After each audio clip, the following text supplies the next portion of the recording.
Giro here for Umbra Games with a review of Assassin's Creed 3 Liberation HD, played on Xbox 360, also available on PlayStation 3 and PC.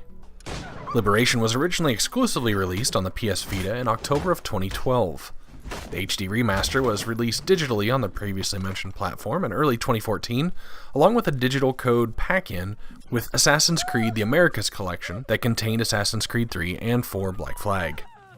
The majority of Assassin's Creed 3 Liberation takes place in New Orleans in the mid to late 1700s and follows the series' first female main protagonist, Aveline de Grandpré, a noble lady of both African and French descent, and member of the Assassin's Brotherhood. She is tasked with stopping Louisiana from being ruled by cronies of the Templars, with a lot of French and Spanish names that I'm not going to try and butcher. The unraveling plot leads her into the Louisiana bayou with dealings of smugglers and her mentor Agate, as well as spending some brief time in Chichen Itza and a brief trip to New York where she encounters Assassin's Creed 3 protagonist Connor. Within these maps, the game is open world, and gameplay is very reminiscent of other Assassin's Creed titles. You'll climb across buildings, run across rooftops, stealthily assassinate your targets, and mainly focus on counterattacking when confronted with a group. You'll always have one icon on your map to show you your next main mission, which involves reaching objectives, tracking targets, or just having simple conversations. Optional mission objectives are available, adding a specific style or, in some cases, a slightly harder difficulty to achieve full memory synchronization. One major addition that stands out, though, is Aveline's ability to change her persona from assassin to lady to slave.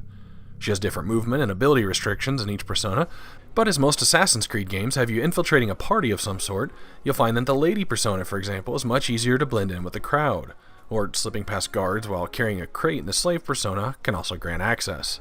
Really wish this mechanic was used for more reasons and more instances, as most frequently it would just start your mission in whatever guise it thought you should, or forced you to use. While this game is built on the same engine as Assassin's Creed 3, it has a brief blackout or loading screen between each section or action in a mission. For the first time I can remember, when you have preset paths or places to go, there's glowing icons for you to reach that initiate the transition. Overall, just making missions a bit more jolty than usual. Side content in Liberation is found mainly through the form of collectibles. The series' staple synchronization points are scattered around. Stationary pages of Aveline's mother's diary can be gathered. You purchase pocket watches from smugglers, and the lady guys can charm specific gentlemen for unique brooches. You can beat up robbers for foreign coins, and kill alligators and gather their eggs in the bayou. There are a couple side missions, including things like races, but they're fairly few and far between. You can purchase small houses around the city as well to allow Aveline to change her persona. Aveline's father also owns a trading company, and you can buy ships and cargo and send them to other ports according to supply and demand, which grants you money to buy more ships and more goods and more pocket watches. You can purchase weapons at weapon shops that do extra damage, and there's a tailor shop to increase the size of your ammunition bags, as well as purchase different colors of costumes for each persona. Did do the upgrade for my blow dart and gun capacity, but it seemed like anytime you died, failed, or completed a mission it would refill your stock, and I can't recall a single instance where I was in want for ammo. The meta plot behind Liberation is that a Templar-owned company that produced the Animus, known as Abstergo, made a subsidiary called Abstergo Entertainment, and the game poises itself as the first release of this fictional company. The game originally hides mentions of Templar and assassins, but a hacker group gives you a side task to hunt down Citizen E using Eagle Vision, and once eliminated reveals extended versions of cutscenes with the mentions of Templars and Assassin put back in.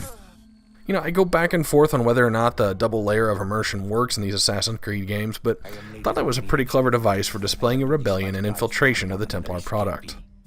I am a bit curious what was done to earn the HD suffix on the title of this game.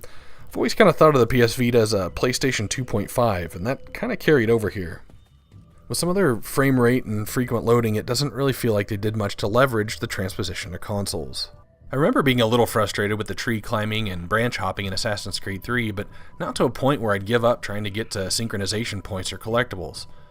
There were so many places, more specifically in the bayou, where you could contextually climb a hill or tree in one place, but not in another, with a very similar looking setup.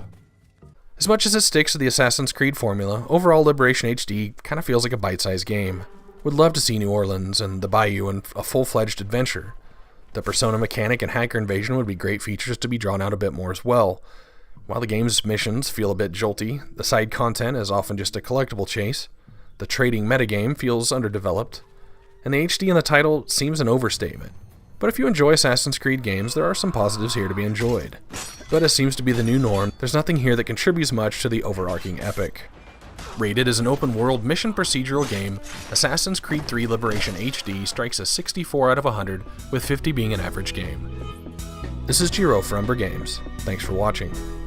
As always, feel free to hit the subscribe button for notifications of new videos, or follow me on Twitter @Umbra Games.